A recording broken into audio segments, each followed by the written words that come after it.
Hello, you guys. Welcome back to Monday Mudras. Today we are going to do this a little differently.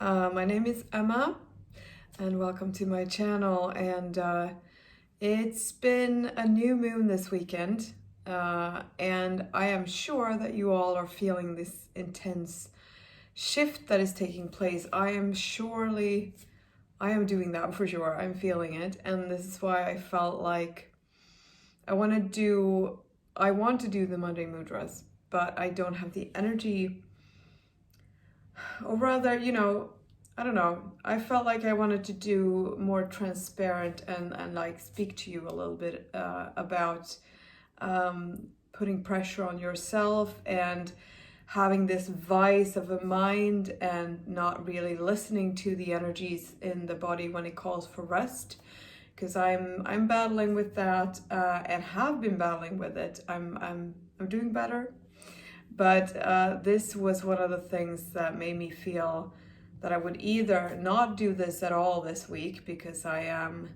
processing a lot of stuff, a lot of deep emotional programmings are coming up, a lot of deep emotional wounds are coming up and being lifted, being released finally, which is wonderful, but it's also taxing. It's important to know that when you're going through very strong emotional journeys where you might feel, all manner of, you could feel insane or feel lonely or feel like everything is falling apart, going through this dark night of the soul, perhaps.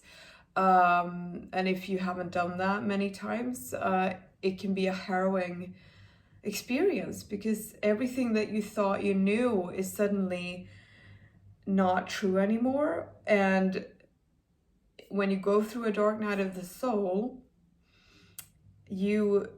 everything is stripped away. Everything that your ego and your karmic self feels comfortable attaching itself to create this knowing and creating this world that I understand. I know how to navigate in this world. And then all these things start to crumble. And a dark night of the soul can often feel like you're falling into a pit of darkness, a pit of despair, where everything that you thought was your safety is being taken away. And I often I've done this many times. I have a journey, which I can see in my chart, and you can see this in all the different kind of, whichever kind of tradition you want to look at it, where I go through deaths and rebirths over and over emotionally to different degrees of intensity. But it does feel like falling into a dark pit, and you're trying to kind of grab onto something that will make you feel like I understand what's happening, but everything you grab onto is falling away with you, or is dissolving, or is crumbling, or you see through the veil and suddenly realize, but this isn't what I thought it was. This person isn't who I thought he was, she was. Everything might be quite stressful. And during these times, which I think many have experienced, 2020 was one giant dark night of the soul, and it's still happening, and it's still unveiling, and it's still shifting. So if you feel like you recognize this, and I mean, whenever you watch this, if you feel that this resonates and this is what I've been going through, look up the dark night of the soul. There is a lot of information to find, because for some people it can be so distressful that you might go to a very dark place. And the universe, or God, or the divine, or your higher self, insert whichever epithet you want to put on it, will strip away everything that you are not here to do, everything that you are not here to be, everything that is not you, in order for you to find who you really are, in order for you to be who you really are, in order for you to find more more nuggets of wisdom, more nuggets of energy, more nuggets of bliss.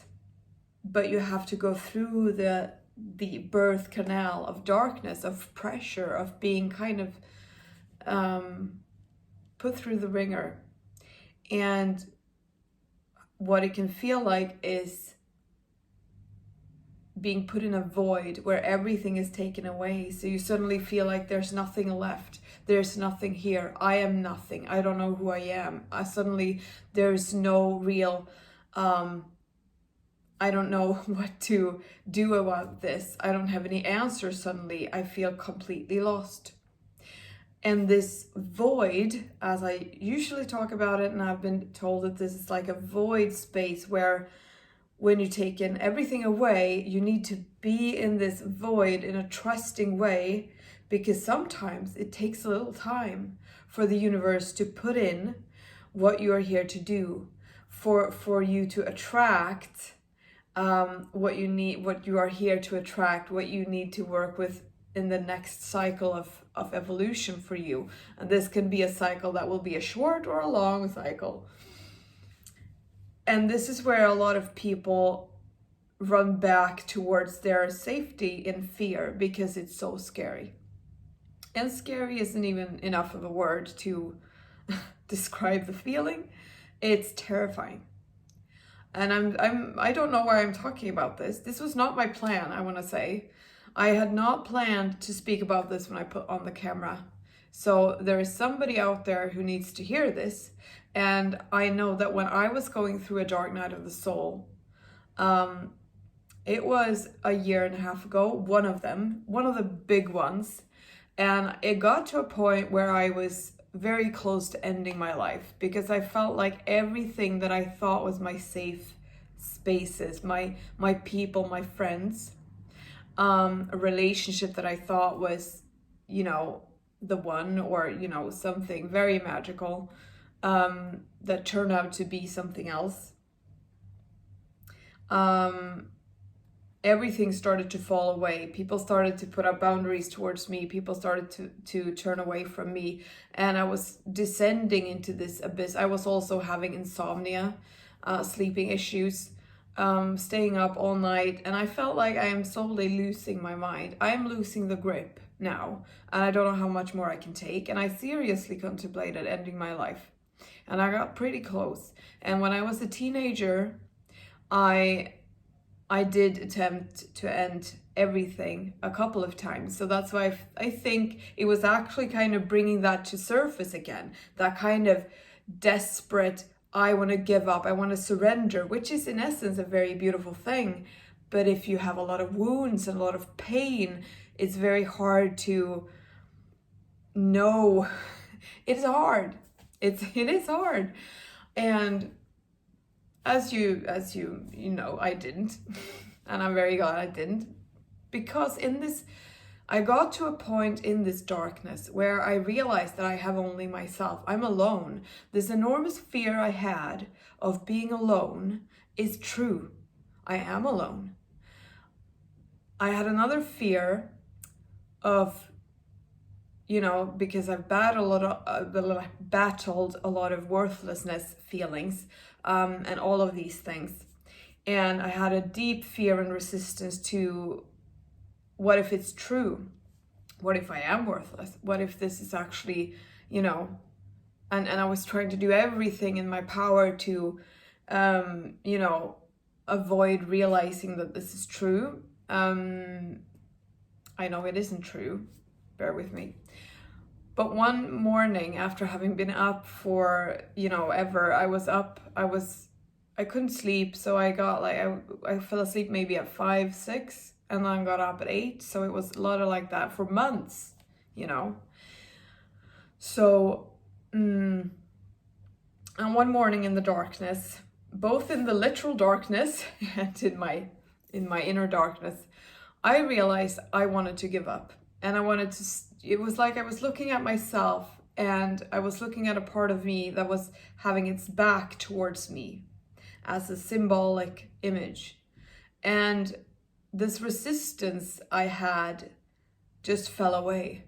And, you know, it was like, well, if everybody's turning away from me, if everybody is, you know, which I love them for, because they did that so that I could realize that I don't need to have anybody else's approval. That's not the point here. I needed to experience this, so it was a really good thing, but it was hard. I looked at myself with my back towards me, and then suddenly it was like I was facing this mirror that was all black. There was nothing in the mirror. I was looking at my own reflection and it was pitch black darkness. I am alone. And it was like I was embracing this part of me that was so scared that she was worthless. And I remember saying to myself that, okay, maybe I am worthless, but I'm choosing myself. And this sounds very cliche, but it was an enormous experience for me.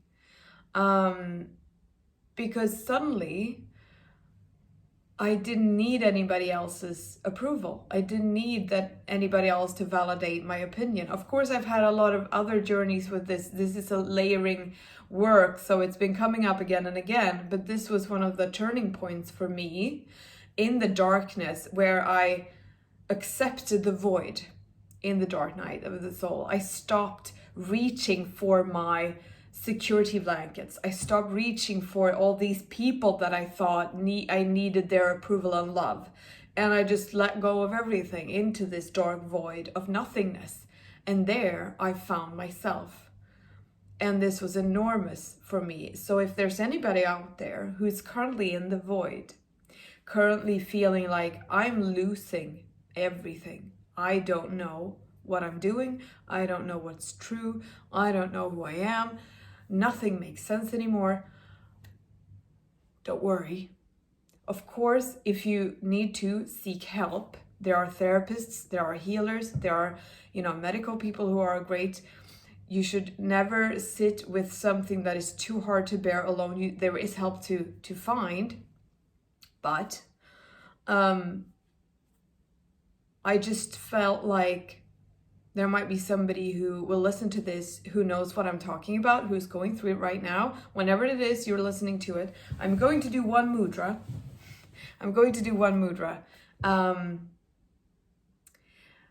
Which is a shielding one. But for some reason this came out, so I don't know. But I did want to do a different thing this time around. I did want to just follow the flow and just talk about my own experiences and my feelings about this, because right now is very intense and I don't really work well with having these very set ways of doing things. So, you know, having the Monday Mudras thing, I love that, but it's also, you know, there needs to be an allowance to flow with what is currently happening, and this energy is what is wanting to come through. So if you've had the energy to listen to all of this, thank you so much. Let's go to the mudra, shall we? Yes, okay. So the mudra I'm going to do is called Shield of Shambhala. Now Shambhala is, in the Buddhist tradition, this it's like a lotus flower of enlightenment. It's where you come, it's where you end up, sort of like nirvana. It's viewed like a place, but also a state of bliss and mind, of peace, absolute peace. This is like symbolically where you go when you find your calm or your center. And the way to find it in the tradition is through this 8-limbed way of yoga, you know, that's the Buddhist way. It is in many Eastern traditions they talk about Shambhala and that it's a place, and I've seen it been likened to what's the word, Agartha, you know, the crystalline center of the earth, this kind of her inside city. Anyway, it's a state of calm, and this mudra, I'm only going to do one this time around.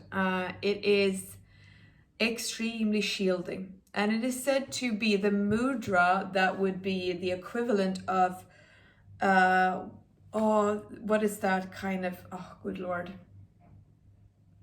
There is this kind of symbol, a blue symbol which is a protection against evil. Evil eye, is that the, I don't feel like it's called the evil eye, but you know what I mean, this blue thing. I can put it in the description because there's an emoji of that.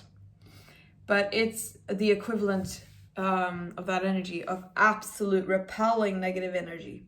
If you've had to deal with very dark energies, if you had to deal with very harsh situations, if you're going through something that is really taking its toll on your energy, this mudra will help you gain some positivity, help you push away what is draining you, helping you come back into a sense of space. And if you're a woman, you should have, let's see, this is my right hand, but I'll do it like this because it's going to be mirrored.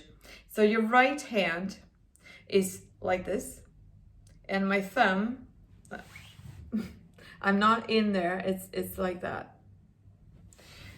So if you're a woman, right hand, palm facing down, and then your left hand, like so, and in front of your heart. And this is the mudra. And you can sit here for however long you want.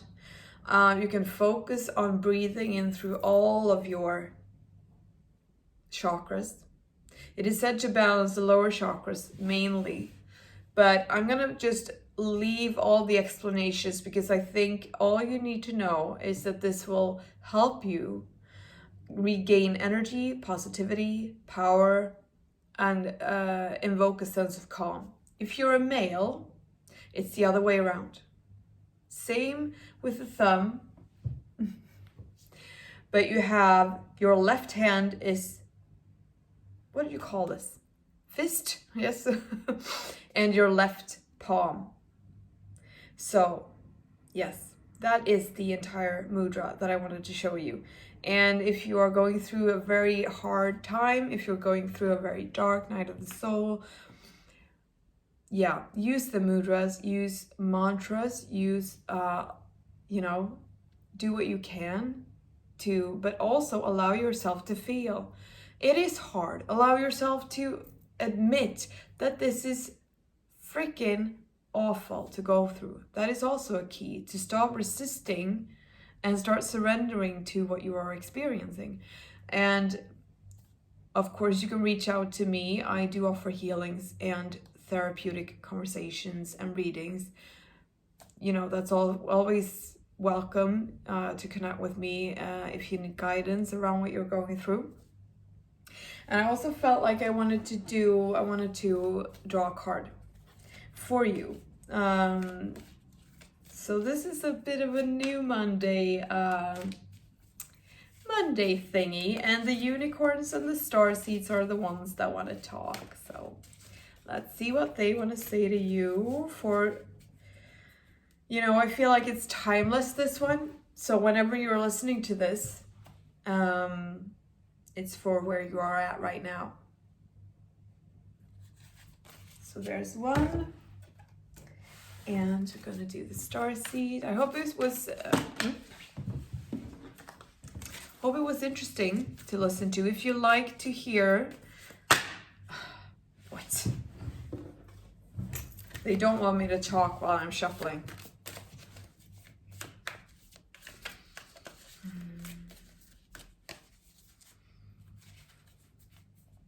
What I was going to say was, if you feel like it's interesting to hear about my experiences and sharing about my journeys with different things, then you're welcome to comment. I would love to hear what you think about this new kind of, I've never really done this. It felt kind of nice to just flow with whatever comes forward. So if you like it, then give it a thumbs up or comment. I would love to hear your thoughts. Oh, this is beautiful. Okay, we have growth. Seek out a mentor or guide. Take baby steps as you grow. Slow and steady wins the race. Be willing to learn from others. Isn't that beautiful? And you have here, I feel both that you are so guarded, you're so protected, you're so safe as you're walking your way forward in your life, managing challenges, managing hardships, managing feelings. Be willing to learn from others and seek out mentors. Maybe there's one out there, somebody who is thinking about therapy, is thinking about reaching out to somebody.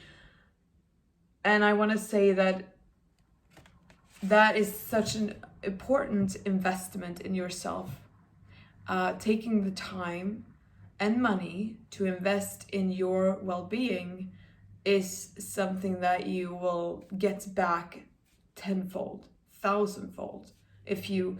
Self-love is not always, surrounding yourself with crystals and love and light and all that stuff. Sometimes it's not enough. You have to look at the darker parts. You have to look at the shadow bits and the stuff you don't want to look at. You cannot outrun yourself. It's impossible. Trust the timing. Trust the wave you came in on. Time is not running out, which is also very beautiful. I feel like this is a message of relaxing and allowing yourself to take your time when you grow, to take your time in becoming what you're here to become, and be kind to yourself. You're growing. It takes time. You've done so much as well. So I just wanted to send you this with all my love. It was Valentine's yesterday as well, so I hope you had a lovely Valentine's. And if you didn't have a lovely Valentine's, that's okay too. But yeah, I hope this was helpful, illuminating, interesting for you. If you want to follow along for more lovely stuff, then subscribe, comment, and I hope you'll have a lovely Monday. I will take this Monday just to be with myself, to turn off my phone, to just nurture, and I encourage you to do the same. So lots of love from me to you. Bye.